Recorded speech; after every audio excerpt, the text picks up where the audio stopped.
माँ जगदम्बा हे पूजा करूँ ने स्वीकार। माँ जगदम्बा हे पूजा करूँ ने स्वीकार। पूजा करूँ ने स्वीकार। पूजा करूँ ने स्वीकार। हे जगदम्बा हे भक्तक सुनू ने पुकार। हे जगदम्बा हे भक्तक सुनू ने पुकार।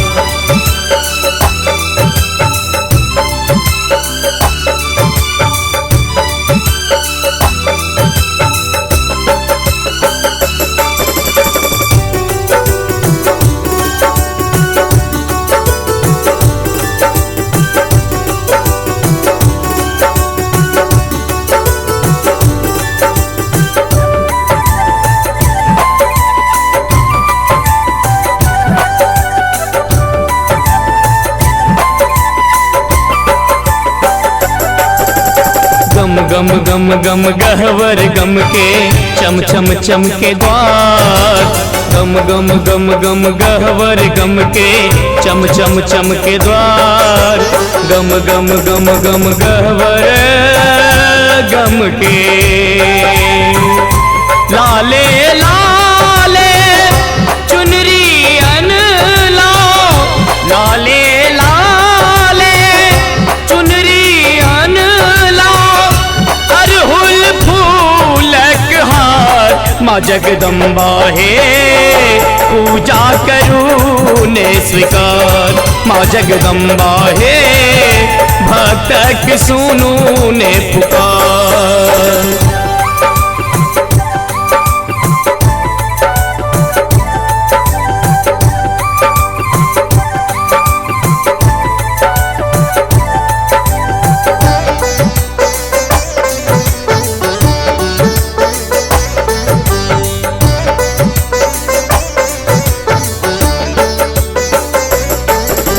जग भर सा ठुकरायल छी हम एलौं अहीं के द्वार।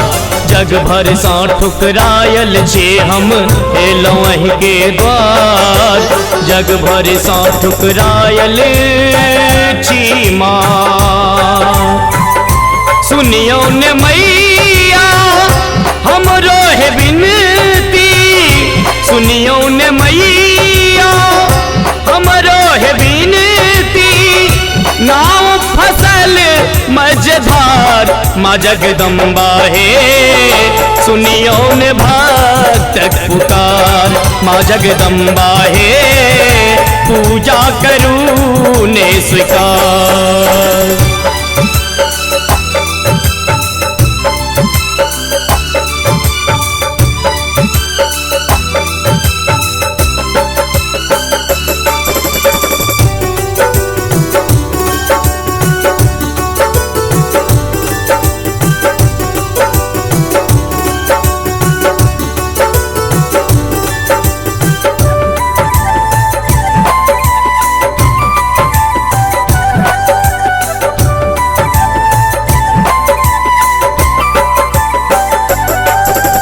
राहुल सुमन माँ ऐल दुआरी पर सुनियो ने है पुकार। राहुल सुमन माँ ऐल दुआरी पर सुनियो ने है पुकार।